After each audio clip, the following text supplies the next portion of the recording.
Welcome to Star Wars Comics in Canon. The Force is strong with this one.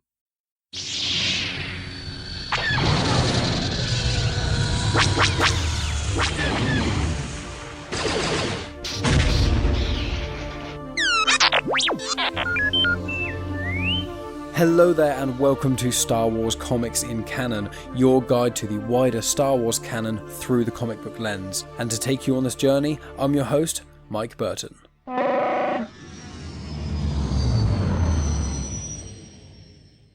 Happy Life Day everyone, or Happy Holidays, or Merry Christmas, or however you celebrate this time of year. Thumbs up from me, hope you do it pleasantly. But this is episode 83 of Star Wars Comics in Canon, and specifically it is the Christmas/holiday special. So in this episode, I'm actually only tackling one comic. It is a bigger comic than usual. It's got like 3 stories within it with a concurrent story as well. So there's technically 4 stories wrapped up in this. But I thought it was a fun thing to do at this special time of year. And I also only got this about a week or 2 ago. So I normally get comics in batches. I get 1 or 2 deliveries a month normally from Forbidden Planet, who I order all my comics from, unless they're like a really exclusive special one I can't get. But for 99% of my comics, I can get them from them.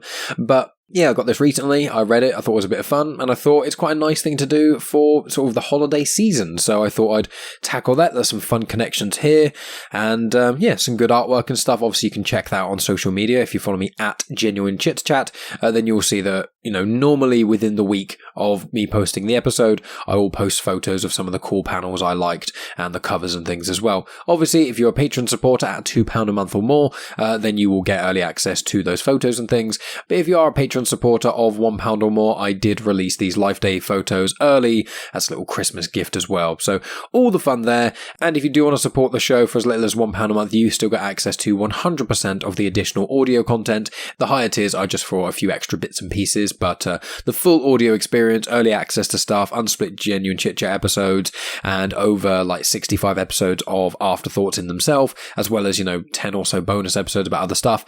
All of those things are available for you on the Patreon exclusive feed if you so desire, and for me it would be a lovely Christmas gift if you became a patron supporter for only £1 a month, and you get access to hours and hours of additional content. But a link to that is in the description, so enough of that nonsense, let's get into the details of this Life Day comic.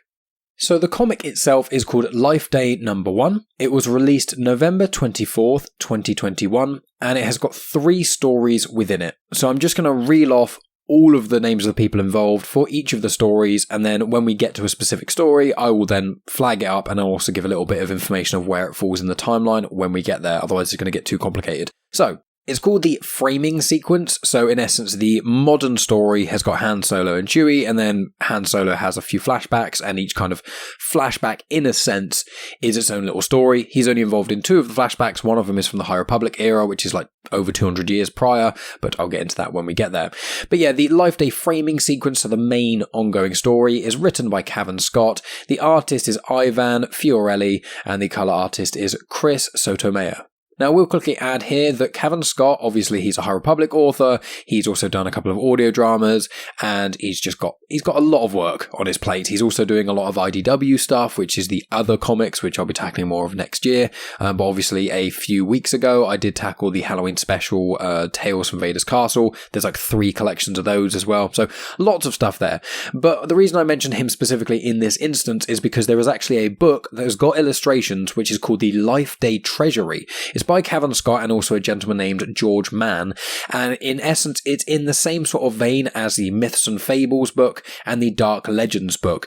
It's basically just a collection of canon stories, but the stories are canon so far as within the confines of the Star Wars universe, they are myths, they're fables, they're fairy tales. There's also a book which is Legends of Luke Skywalker, which I think is fairly similar. They're basically just stories which characters and people from within the Star Wars universe tell each other. But as one of the titles suggests, which is Myths and Fables, there's no confirmation if these things actually did or didn't exist. So it's very much like Santa Claus, even though that is a culturally accepted thing.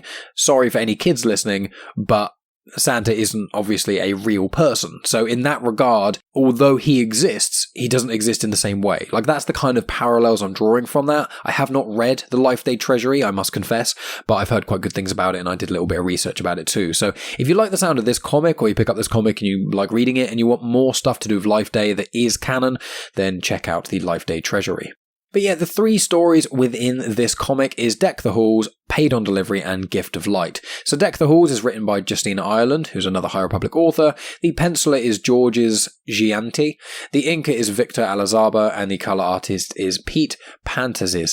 I do apologise if I'm mispronouncing anyone's names here.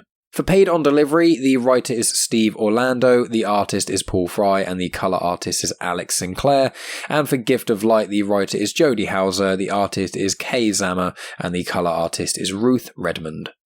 So I also want to clarify here that Life Day is something that has been made famous due to the very infamous Star Wars holiday special from the 70s. So that was the straight-to-TV special that had the first showing of Boba Fett in there, which is the animation with one of the strangest interpretations, caricatures, I don't know how you describe it, of Harrison Ford. If you guys haven't seen it, like the Han Solo in that, his face is just mental.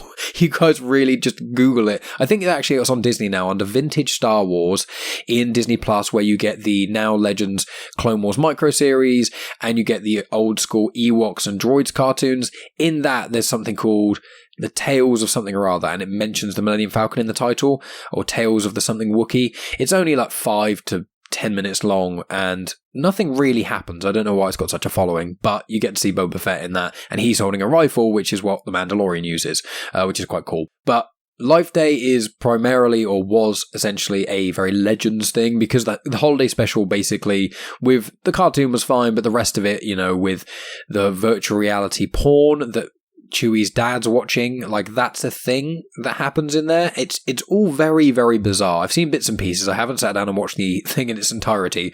Me and Megan keep talking about it, but we haven't quite braved it yet. So that's a fun thing. But in the kind of canon universe, which is the Lego universe of Star Wars, which is kind of canon adjacent is how I've described it, which is kind of like, if something comes out and proves it incorrect, then yeah, it's not canon. But unless there's something that proves it wrong, it's kind of like canon, but take the dialogue and how silly it is with a pinch of salt. There is a Terrifying Tales Lego, which I wasn't overly a fan of, mainly because it completely changed the Kylo Ren story, so now a lot of people are going to think the Kylo Ren story isn't really the same as what it really is, but that's just me, you know, being a super nerd, being pedantic. But the holiday special, which was released last year in 2020, that is really, really fun. I do really, really recommend Star Wars fans of, if you've just seen the movies, or if you've consumed all content, the Lego Star Wars Holiday Special on Disney Plus is a lot of fun. It's 40 minutes long, I think, and we watched it last year. It's just, yeah, I really, really enjoy that. So that's the more recent version of like Life Day that we get to see. It gets mentioned in passing in a few places across the canon, in certain books, in certain other comics and things, but this comic collection is like the biggest canon or fully canon show of what Life Day is all about, as well as the Life Day Treasury. So that's a bit of background information on Life Day. There's also something I found out, which was Life Day is set like a week before American Thanksgiving. So I believe that Life Day itself is kind of the equivalent of like the 17th of November. But this issue was released the 24th of November. And although it seems to take place generally around Thanksgiving, the events within it and the general themes and stuff are a lot more aligned with Christmas. So it's kind of like a Christmas meets alternative Thanksgiving holiday, but it is specifically from the Wookiees. So the Wookiees are the ones who celebrate Life Day, and then after the fall of the Empire, the Life Day festivities spread across the universe. And at the point of this story, this is set like shortly before The Force Awakens, so the fall of the Empire was about 30 years prior, thereabouts. So there's been several decades of people being able to celebrate this across the galaxy. There's loads of fun cameos in this and fun little Easter eggs and stuff.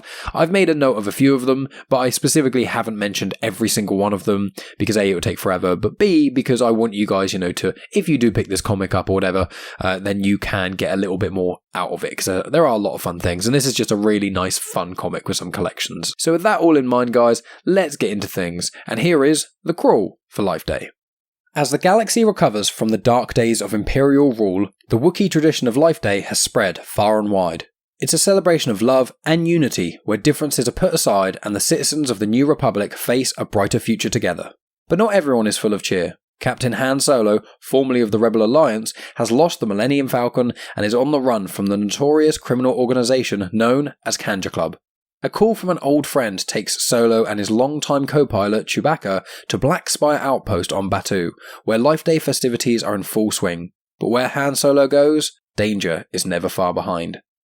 And to add just a little bit more information about this, the tradition of Life Day is held generally around the Tree of Life, and from what I recall, the Tree of Life I think is the biggest or one of the biggest trees on all of Kashyyyk. I know they've got like the Wokshir tree, I think it's called, which is so massive, I think it's like a certain amount of miles to walk all the way around it. That's what I remember from the Fallen Order game, Jedi Fallen Order, and yeah, that was just a nice little thing I like to add in there. I love the Wookiees, they're great. But anyway, so it starts off in this story by Han is called by a guy called Reeg Brosner.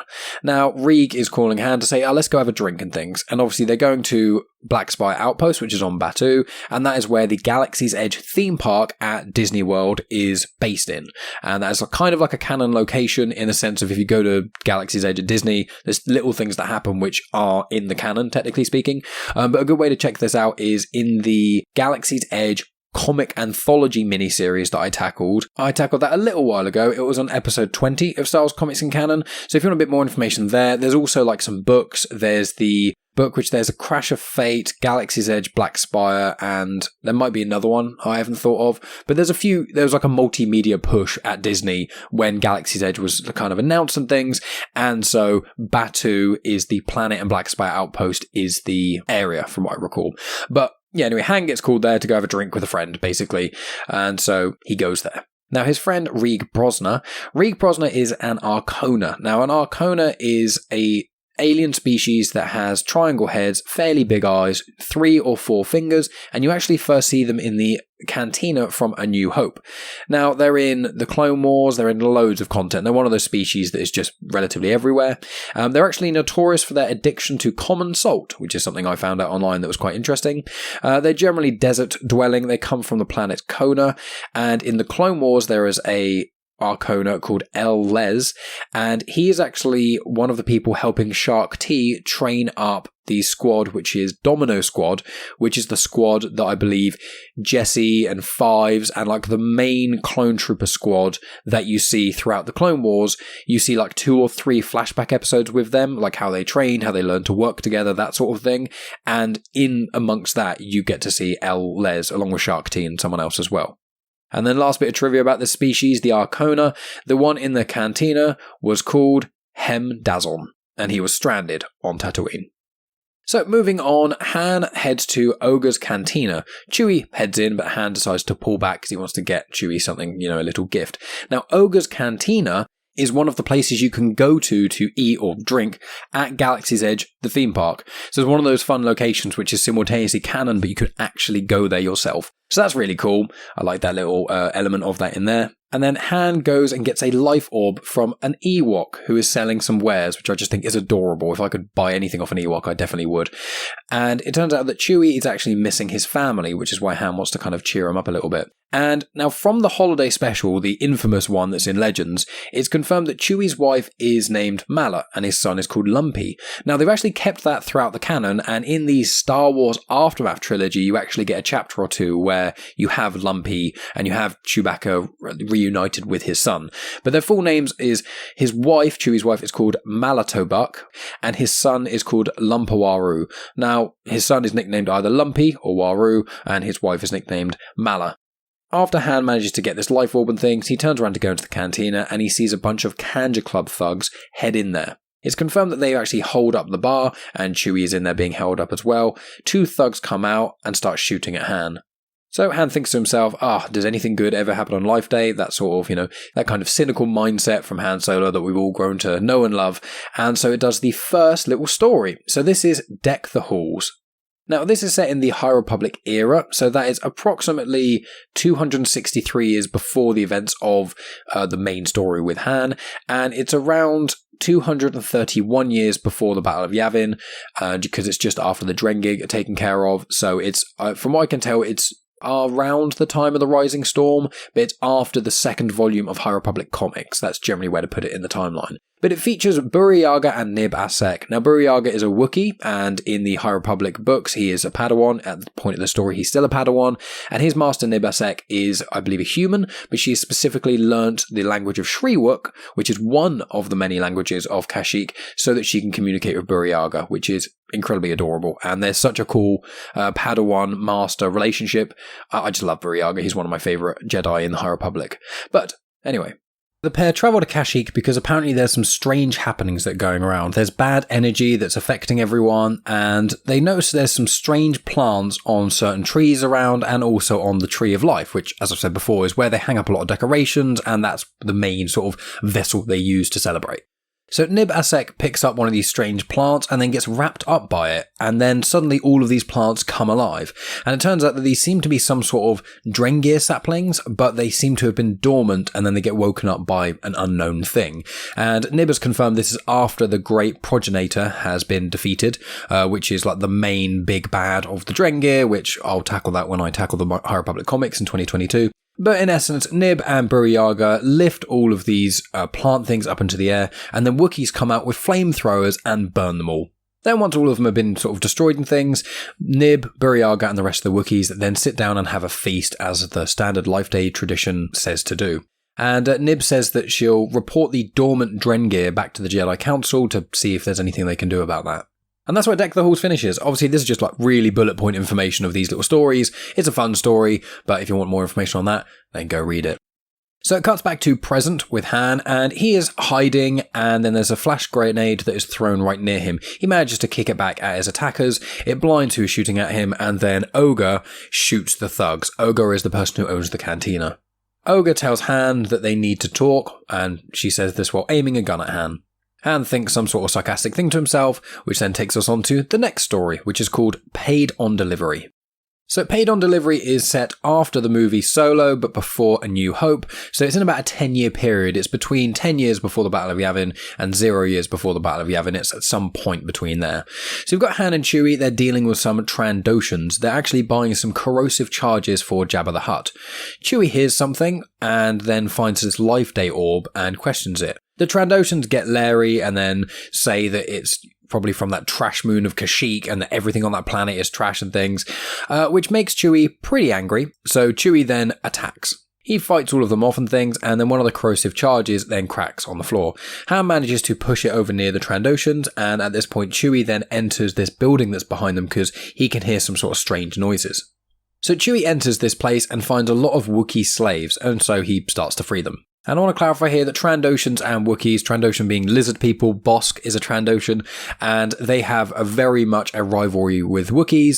Trandoshans commonly hunt Wookiees and kill them and things, and it's basically, there's no explicit confirmation in canon, but it's generally assumed that both of the creatures are obviously, or both of the beings are sentient, strong, tall, powerful creatures, and so I think Trandoshans can quite easily outfight most standard humanoid creatures, whereas Wookiees also can do that quite well. So when Trandoshans fight Wookiees, it's quite a difficult task. So I think that's part of the reason why. That's kind of vaguely what I've read online. And when the Empire came into power, then they started enslaving the Wookiees and things. But anyway, with Chewie inside of this area, with this Trandoshan sort of calling out to him after he's freed a few slaves, and this Trandoshan is standing on this sort of plank over a sedated Sarlacc, and it's confirmed that the charges are made from acid out of the gut of the Sarlacc. So just a little bit of information about a Sarlacc. So Sarlaccs, you'll know that from Return of the Jedi. That is where Jabba takes everyone to basically execute Luke, Han and Chewie to the Great Pit of Carkoon, which is in the Dune Sea on Tatooine. Sarlaccs are on average about 3 meters/10 foot wide, and they are generally 100 meters/328 feet deep. They are found on Felucia, Tatooine, Vondran, and Evorcia Prime, and they have common ancestry with Rathtars, Blixus, and Vixus. Blixus and Vixus you get to see, I think, in the Clone Wars series a little bit, so they kind of seem a bit like underwater Sarlaccs in a way. And Rathtars, they're the things that you see in The Force Awakens that Han, when he finds Rey and Finn on the Falcon, and then Kanja Club and things attack him, then the Rathtars come out. The Rathtars, they're like big orb things with loads of eyes, horrendous teeth, and long tentacles. All of these creatures that are related are all pretty terrifying. And the last little thing here is you actually get to see what a young Sarlacc looks like. If you go to Galaxy's Edge, as in the place at Disney, I think you actually, at Dokandar's Den of Antiquities, you actually get to see one of the young Sarlaccs in like a tube, I believe, from what I can recall from what people have told me. But basically, in the Galaxy's Edge comic book, which is 5 anthology stories, you get a story with Han and Chewie where they are trying to catch a young Sarlacc. And a young Sarlacc is like maybe a meter tall, if that, and it runs at people and it dives at them and basically uses tentacles and big teeth and stuff. It's pretty terrifying. But as I said slightly earlier, I tackled that in episode 20 of Star Wars Comics and Canon, so you get a bit more information about Sarlaccs there. But in essence, they seem to fully mature at, and this isn't, from what I can tell, this doesn't seem to be a typo.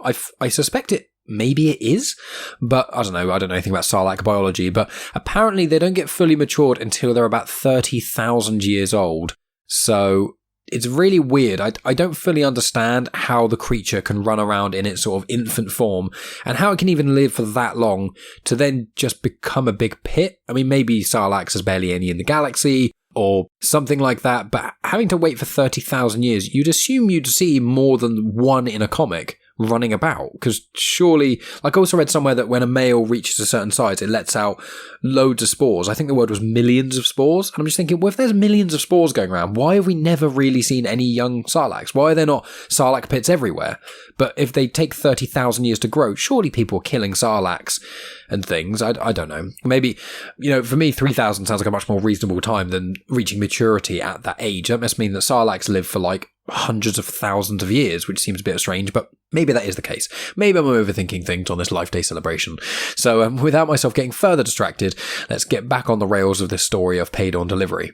So Chewie attacks this Trandoshan standing over the sedated Sarlacc pit. They fight a little bit. The Trandoshan realizes he is outmatched, so he grabs Chewie and just jumps off into the mouth of the Sarlacc, because even though the Sarlacc is sedated, it still needs to be fed. Han manages to shoot like a grappling hook and it catches Chewie, and then he starts to try and pull it, but the Trandoshan is holding onto Chewie, and both Chewie and the Trandoshan are very heavy, so Han is trying to pull them back up, but is being basically pulled down. The Wookiee friends that Chewie managed to rescue actually help pull up Han and Chewie manages to basically just kick the Trandoshan off after he gets grabbed by the Sarlacc and gets eaten. And the final part of this little story show Han and Chewie are back by the Falcon, and all the Trandoshans seem to have been taken care of, and the Wookiees are all freed. And the Wookiees actually explain to Han that the place was initially theirs. They use it for medicine. That's what the Sarlacc's there for, the sedated. They use the gut for medicine.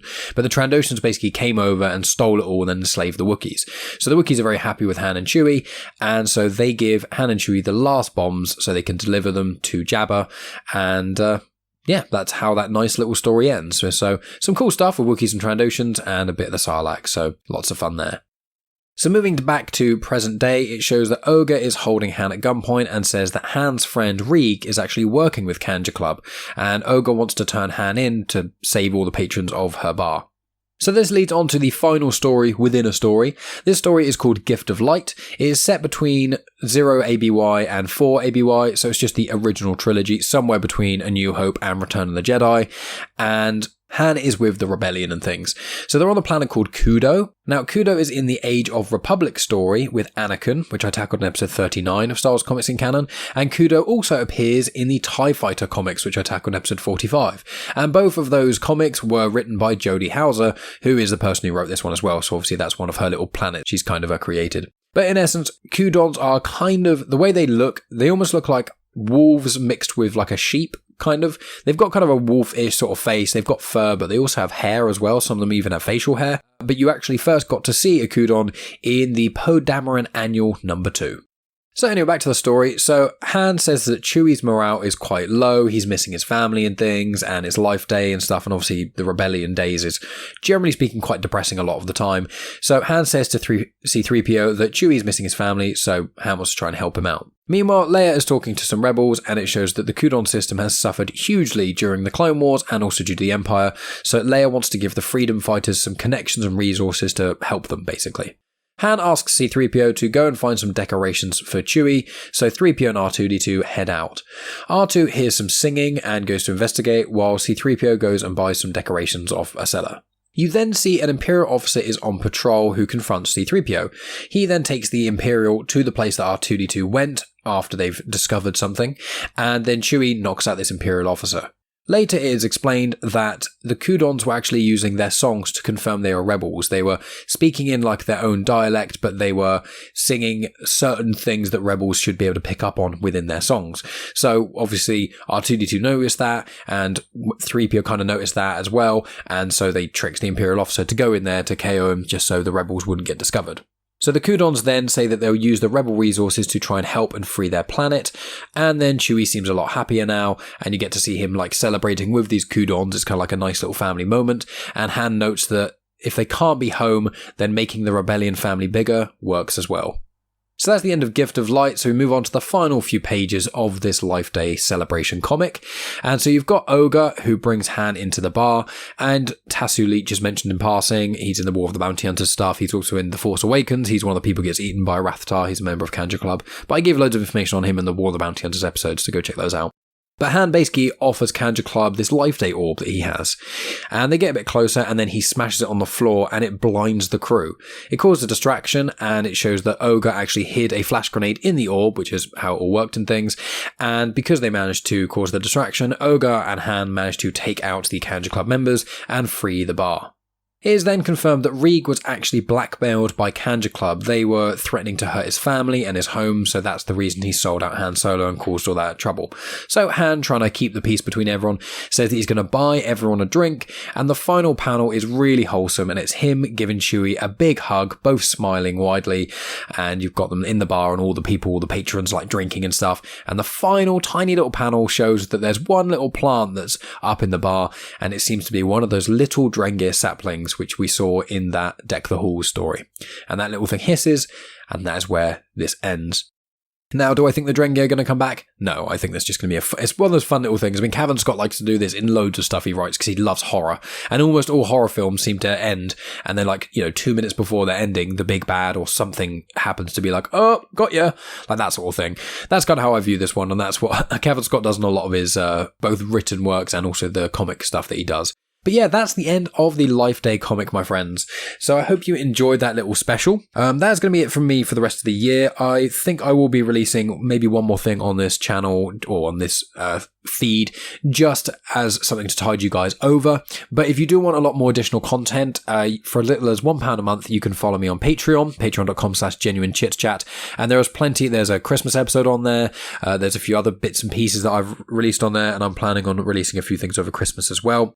So we've already got, loads of additional content. So if you're clamoring for non-Christmas related content, then please consider checking out patreon.com/genuine Chit-Chat. Obviously, you can also check out my other show, Genuine Chit-Chat, which is on its own feed. If you're currently listening on YouTube, then you can watch those episodes that have got the video versions or just listen to the ones that haven't.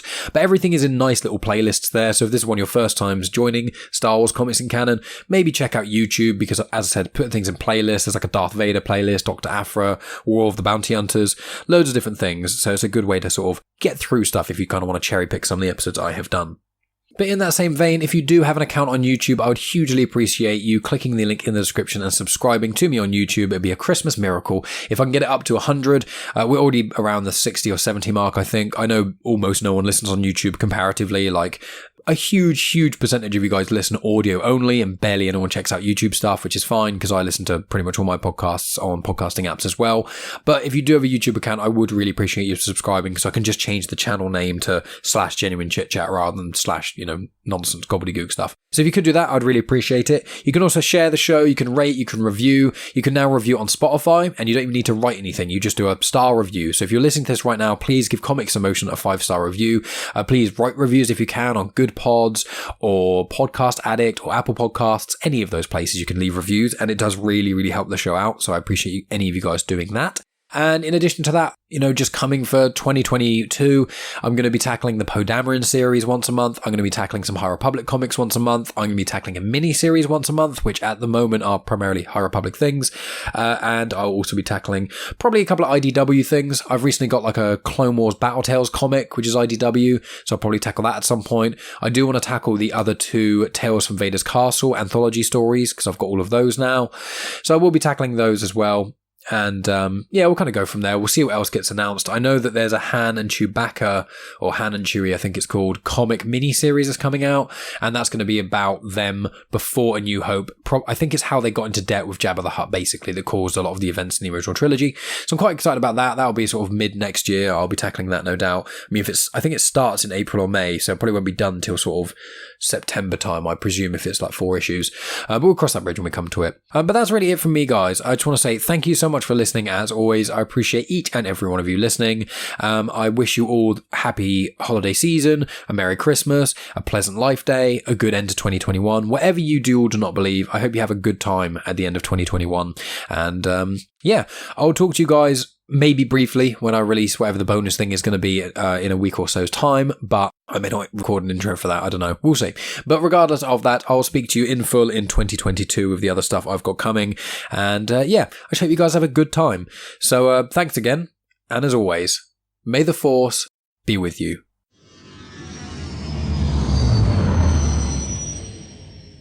The intro for Star Wars Comics and Canon is arranged by myself, Mike Burton, and the backing music was made by Eric Matias of soundimage.org. You have just experienced host, creator, everything elser of Genuine Chit-Chat, and also the host and creator of Star Wars Comics and Canon, found on the Comics in Motion podcast, Mike Burton.